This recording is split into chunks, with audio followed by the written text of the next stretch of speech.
2, 3.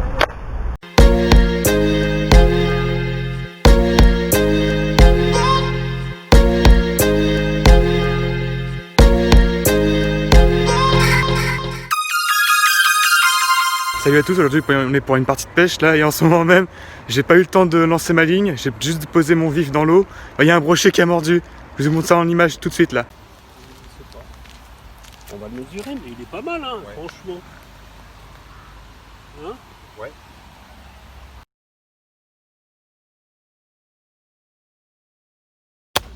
Bonjour à tous, alors aujourd'hui on est avec Daniel, qui est pêcheur au carnassier. carnassier. Voilà, donc ce matin on a fait une pêche au vif. Donc alors pour ceux qui ne connaissent pas, Daniel va vous expliquer ce que c'est que la pêche au vif. Alors on t'écoute Daniel. Eh ben, écoutez, la pêche au vif, c'est très simple. Il suffit d'avoir une ligne bien montée Ouais. et mettre au bout un vif. Alors un vif, c'est un gardon ou un poisson vivant. Voilà. D'accord. Voilà. Et après, donc, on lance ça dans l'eau et le carnassier, enfin tous les carnassiers vont récupérer le poisson et mord. Et c'est comme ça qu'on va pouvoir récupérer le poisson. Alors est-ce que tu peux nous parler du baddling parce que c'est pas un baddling ordinaire, c'est Alors voilà, il y a plusieurs types de pêche et quand on pêche le brochet qui a beaucoup de dents, il faut Voilà. mettre au bout un fil en acier. Ouais. Sinon le risque c'est qu'il coupe, qui sectionne la ligne, ouais. qu'il la sectionne et donc vous ne pourrez pas l'attraper. En revanche, si vous pêchez le sand, c'est pas nécessaire, donc on peut mettre un fil normal. Voilà, parce que le sand est équipé de moins de dents que le brochet. D'accord. Et donc c'est un bouchon en. Alors c'est un bouchon, voilà, qui est lesté par un plomb. Ouais. C'est Voilà. un plomb coulissant, ouais, du coup. Voilà, On peut c'est voir un ici. plomb coulissant. Voilà, et en fait l'idée c'est d'avoir un montage le plus simple possible. Voilà. Le plus simple possible. D'accord. Tu peux nous parler de tes vifs. Qu'est-ce que tu utilises toi comme vif? Parce Alors que- principalement du gardon. Ouais. Du gardon, voilà. Du Des gardon poissons blancs. Ouais. Ouais. De petite taille. De petite taille, ouais, surtout, ouais. Ouais. D'accord.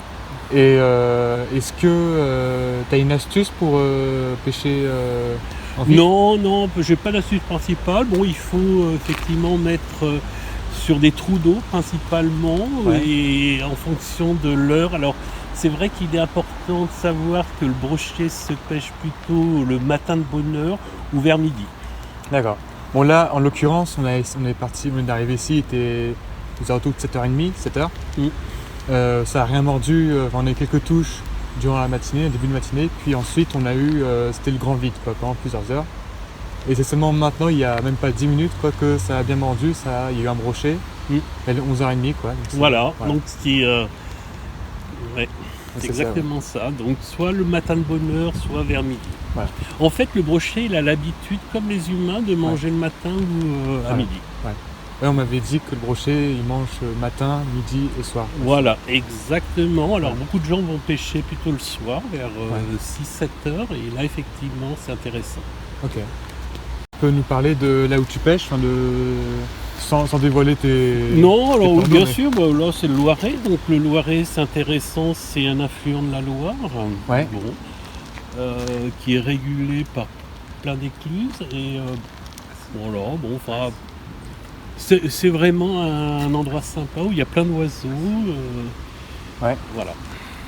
D'accord. Est-ce que pour finir, tu aurais une petite anecdote? Une anecdote. Non, pas vraiment. Mais bon, c'est vrai.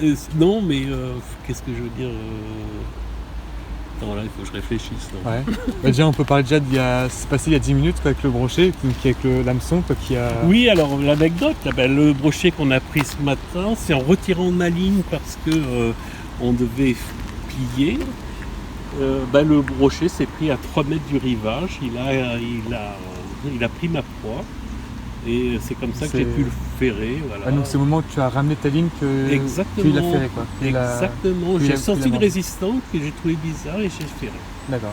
Est-ce qu'on peut voir l'état de l'hameçon actuellement? Alors l'hameçon, donc c'est vrai qu'on peut voir que Donc Et le qui fil de fer, justifie le fait de mettre de fil de fer parce que c'est un trident mais qui est complètement il est tordu quoi. Actuellement. tordu Ouais. actuellement parce que la mâchoire du brochet est très très puissante, tordu l'hameçon. Est-ce qu'on peut voir l'état du fil de fer? Ouais. Alors Ouais. le fil de fer, bon il est intact, bon il y a une petite boucle là mais qui était d'origine, Ouais. je pense.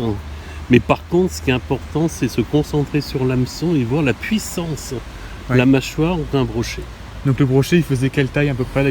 Il devait faire 50 cm 50 cm Ou 60, ouais. 60, plutôt 60 je dirais. Ouais. Ah, donc c'était déjà une belle bête. Et il est énorme. Bah énorme. Voilà. Bah merci beaucoup. Ben, un plaisir. Et puis bah à une prochaine. Ciao ciao ciao.